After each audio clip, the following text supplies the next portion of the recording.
Hi friends, welcome back to my channel Mani's time. Friends, நாங்கள் வந்து மெரினா பீச்சுக்கு போயிருந்தோம்.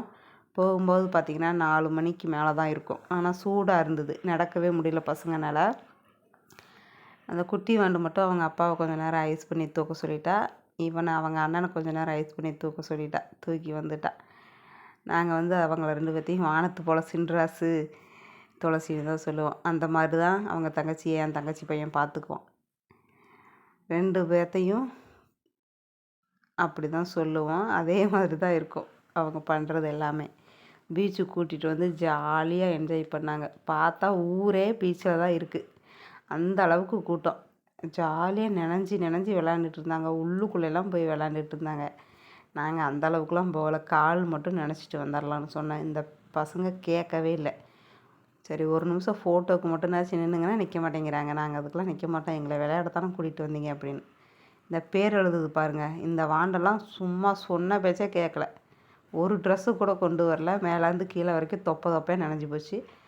என் கையை பிடிச்சிருக்கு, கீழாமே இழுக்குது. அளவரையில் என்னையும் சேர்த்து இழுத்துட்டு போயிடுற மாதிரி.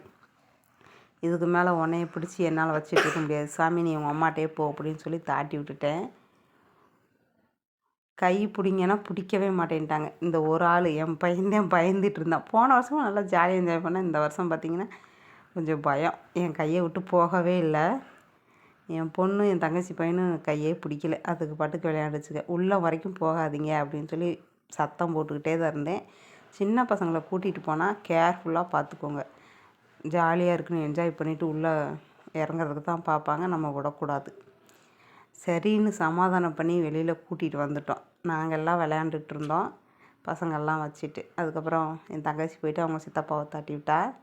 பசங்களோட சித்தப்பாவை தாட்டிடும். சித்தப்பாவை கூட ஒரு ரவுண்டு போனாங்க. உள்ளே வெளியில் கூட்டிகிட்டு வர திரும்ப உள்ளே கூட்டிகிட்டு போங்க. அந்த மாதிரியே கொஞ்சம் நேரம் விளையாண்டுட்டு இருந்தாங்க. போகலான்னு சொல்லி கிளம்பிட்டோம். திரும்பவும் உள்ளுக்குள்ளே போயிட்டாங்க. அப்புறம் பார்த்திங்கன்னா அப்புறம் என்ன பண்ணுறது, திட்டி தீக்கவா முடியும், கூட்டிகிட்டு வந்துருக்கிறதே என்ஜாய் பண்ணுறதுக்கு அப்படின்ட்டு அப்புறம் மறுபடியும் கூட்டிகிட்டு போனோம். இந்த அலையில் வர்ற தண்ணி எடுத்து அந்த மாதிரி வைப்பாங்க பாருங்கள், வீடியோலாம் பார்த்துருக்கேன். அது மாதிரி ட்ரை பண்ணால் ஒன்றுமே வர மாட்டேங்குது.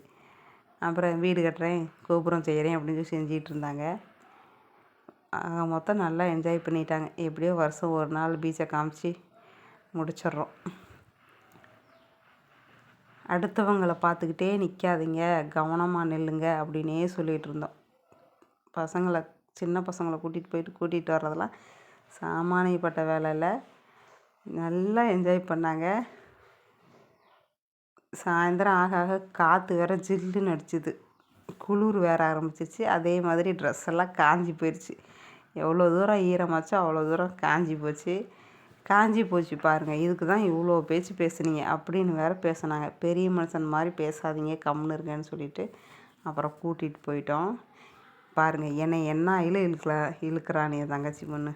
இப்படியே தான் இழுத்துட்டு கிடந்தா. 2 பேர்த்தையும் பிடிச்சி எனக்கே கை வலியே எடுத்துருச்சு. ஒரு ஆள் அமைதியாக நிற்கிது, ஒரு ஆள் வா பெரியம்மா உள்ளே போகலான்னே சொல்லிகிட்டு இருந்தா. அலை வரையில் கீழே குனியாததியா, தண்ணி அடிச்சிடும், மூக்கில் ஏறிடும்னு சொன்னால் ஒரு பேச்சு கேட்கல பாருங்கள். அப்புறம் எல்லாம் விளையாண்டு முடிச்சுட்டு வெளியில் வந்துட்டோம்.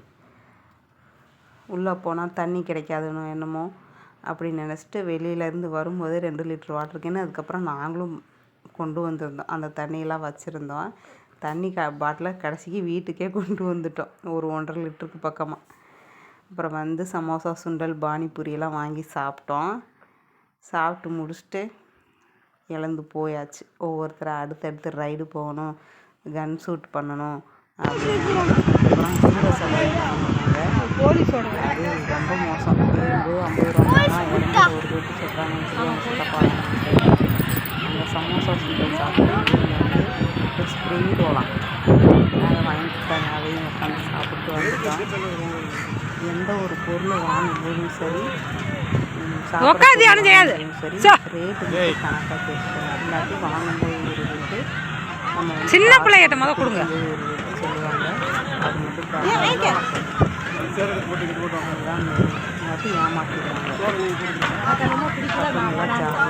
பொய் சொல்கிறாப்புல என்ன சமோசா சுண்டல். எங்களுக்கும் வாங்கி கொடுத்தாங்க, நாங்களும் சாப்பிட்டோம். என் தங்கச்சி ஒரு ஆள் தான் வேணாம் வேணான்னு சொல்லிகிட்டு இருந்தா. அப்புறம் அவளும் சாப்பிட்டு போட்டு வாந்தி வருது அப்படின்னு சொல்லிகிட்டு இருந்தா. பஸ்ஸில் கூட்டிகிட்டு வந்திருந்தா இதை விட ரொம்ப அசிங்கப்பட்டு போயிருப்பா. நல்ல வேலைக்கு ட்ரெயின், அதனால் வாந்தி பண்ணாமல் வந்துட்டா. கன் ஷூட் பண்ணணும்னு சொன்னாங்க. அப்புறம் 4 பேர், 2 பேர் தான் பண்ணாங்க. என் பொண்ணு காதில் கை வச்சுட்டே அலைஞ்சா. அப்புறம் பார்த்தா அவள் தான் பூராத்தையும் அடித்தான். என் பையன் ஏதோ 1, 2 தான் அடித்தான். வேகமாக அடித்து விட்டுட்டாங்க. அவன் ஆசைப்பட்டு நம்ம கன் ஷூட் பண்ணுறோம் அப்படின்னு நினைக்கவங்களும் முடிஞ்சு போச்சு. அடுத்த ஆளை கூப்பிட்டாங்க. அப்புறம் என் தங்கச்சி பையன் அடித்தான். அவனும் பார்த்து அடித்தான். அடிக்கவே முடியல. என் பொண்ணு மட்டும் என்னமோ தெரியல, ஒரு ரோ ஃபுல்லாக காலி பண்ணிட்டா. அந்த 10 பாலம் என்னமோ தெரியல, அது ஃபுல்லாகவே அடிச்சிட்டா, ஒன்று கூட வேஸ்ட் ஆகாமல். குறி எப்படி வைக்கிறாரு பாருங்க, வச்சா குறி தப்பாதுன்ற மாதிரி வைக்கிறாரு. ஆனால் சரியாக பலூனே அடிக்கலை. இவரும் அப்படி தான். அவள் வந்து காதில் கை வச்சுட்டு அங்கிட்டு ஓடிட்டு இருந்தா. அவங்க சித்தப்பா விரட்டி கூப்பிட்டுட்டு இருந்தா. அப்படி வா நீயும் வந்து சுடு அப்படின்னு சொல்லிட்டு.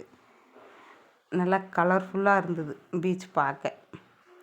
நைட் நேரத்தில் நல்லா சில்லுன்னு காற்று, அங்கன வெளிச்சம் சூப்பராக இருந்தது. எங்களுக்கும் ஒரு என்ஜாய்மெண்ட்டு. பசங்க சாக்கில் நாங்களும் என்ஜாய் பண்ணிட்டு வந்துட்டோம்.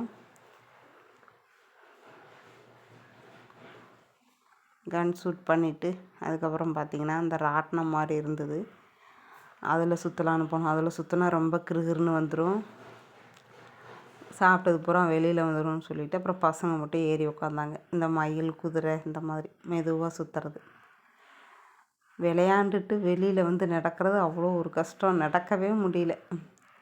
இதில் தான் ஆளுக்கு ஒரு ரவுண்டு போயிட்டு அப்புறமா கடை வீதியோட பீச்சை விட்டு வெளியில் வந்துட்டோம். பீச்சுக்குள்ளே போயிட்டா கவனமாக பார்த்து செலவழிங்க. ஒரு ஆளை கூட்டிகிட்டு போனாலே ஆகாது. இதில் 4 பேர் கூட்டிகிட்டு போய் நல்லா ஜாலியாக என்ஜாய் பண்ணி வச்சுட்டு வந்துட்டோம். வேறு எந்த பொருளும் வாங்கலை. வாங்கி சாப்பிட்டது, இவங்க என்ஜாய் பண்ணது, அவ்வளோதான். சரி போதும் முடிச்சுக்கோங்க, வாங்க போகலான்னு சொல்லி கூட்டிகிட்டு வந்துட்டோம். நாங்கள் போன வாட்டி போனப்போ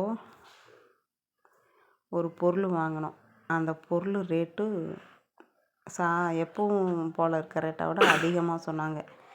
எங்கள் வீட்டுக்காரங்க சண்டையை கூட போட்டாங்க, எதுக்கு இங்கே வாங்குறீங்க வேணாம் அப்படின்னு. அதனால எதையும் வாங்கக்கூடாது, ஒன்லி பார்வை மட்டும் அப்படின்ட்டு பார்த்துட்டு வெளியில் வந்துட்டோம். தேங்க்ஸ் ஃபார் வாட்சிங் ஃப்ரெண்ட்ஸ், பாய்.